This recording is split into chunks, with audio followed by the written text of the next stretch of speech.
In this video, we're going to learn how to add and subtract functions, something you'll use in algebra and calculus. We'll walk through simple steps, work out examples, and understand how the graphs are affected. So let's get into it. When we combine two functions by adding or subtracting, we are creating a new function.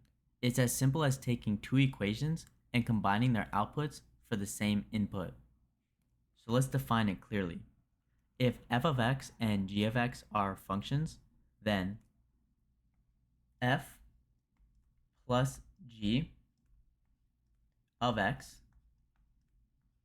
equals f of x plus g of x. Now for subtraction,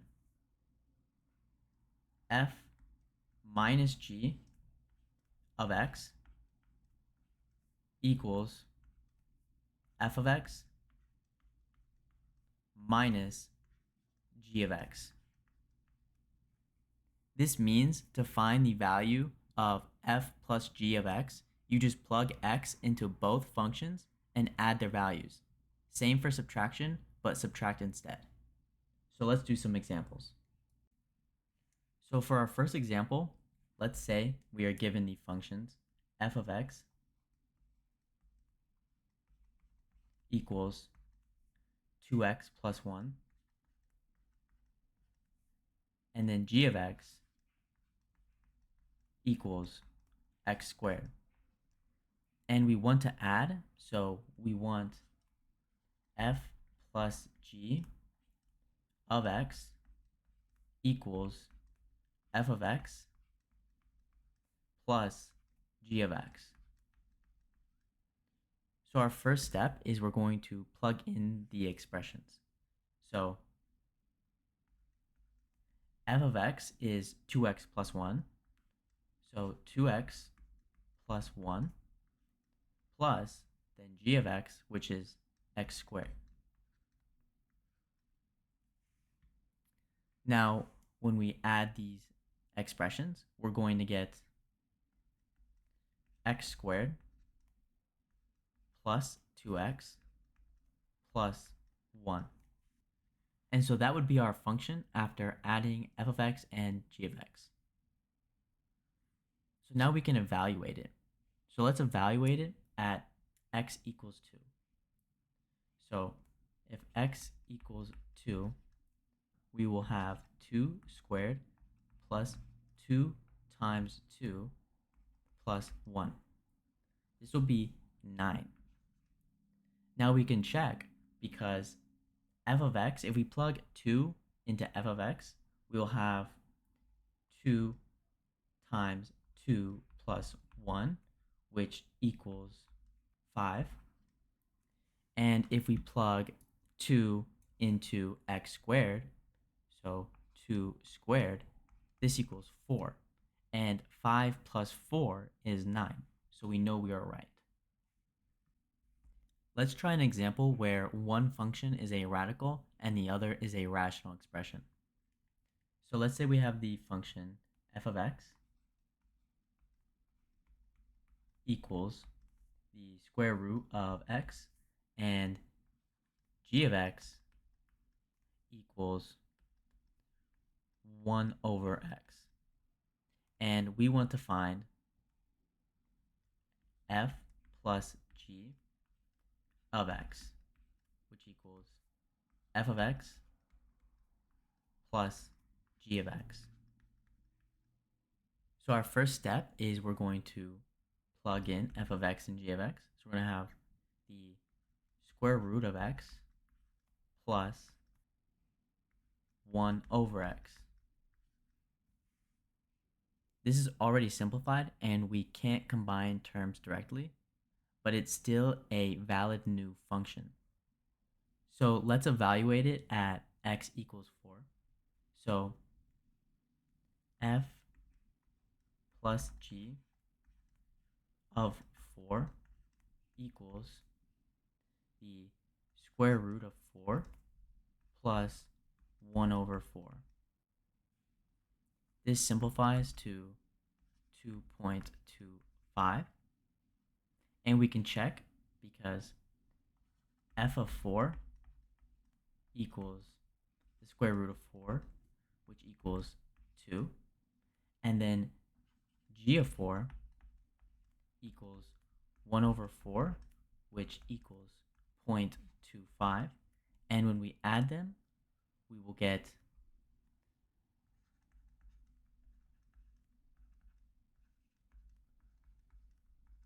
2.25. So we know we are right. So now let's try subtracting functions.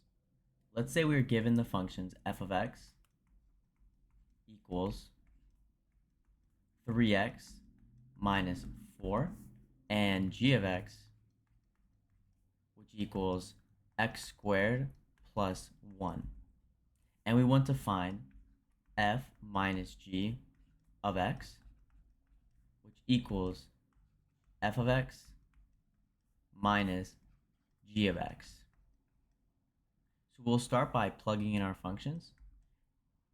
So we'll get f of x, which is 3x minus 4, minus g of x, which is x squared plus 1.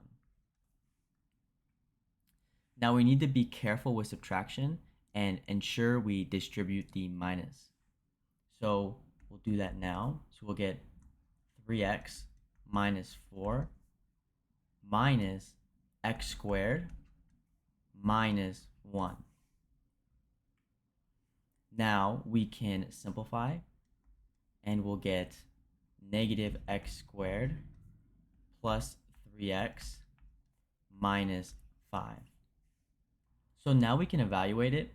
So we'll evaluate it using x equals negative 1.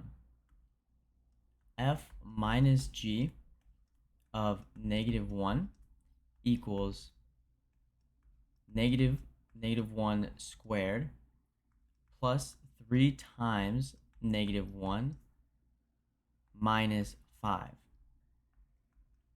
This simplifies to negative 1 minus 3 minus 5, which equals negative 9. Now we can evaluate our f of x. So f of negative 1 equals 3 times negative 1 minus 4, which simplifies to negative 7. Now we can evaluate g of x at negative 1. So we'll get g of negative 1 equals negative 1 squared plus 1, which equals 2. Negative 7 minus 2 equals negative 9, so we know we are correct. Now let's subtract an absolute value function and a linear one. So let's say we're given f of x equals the absolute value of x minus 2 and g of x, which equals x plus 1. And we want to find f minus g of x, which equals f of x minus g of x. So let's start by plugging in our functions. So f of x equals the absolute value of x minus 2, then minus g of x, which is x plus 1. So we'll get the absolute value of x minus 2 minus x minus 1. We can't simplify further without breaking it into piecewise cases, but we can evaluate and graph. So let's evaluate it at x equals 0. So f minus g of 0 equals the absolute value of 0 minus 2 minus 0 minus 1. This simplifies down to 1. Now let's evaluate f of x at 0. So f of 0 equals the absolute value of 0 minus 2, which equals 2. and then evaluating g of x at 0, we'll get g of 0 equals 0 plus 1, which equals 1. And subtracting 2 minus 1, we'll get 1, and so we know we are correct. That was a quick video on adding and subtracting functions. Always remember to check for domain issues, distribute the subtraction carefully, and try to visualize the function if possible. In the next video, we'll look at multiplying and dividing functions. If you found this helpful, feel free to check out my other videos, and thank you for watching.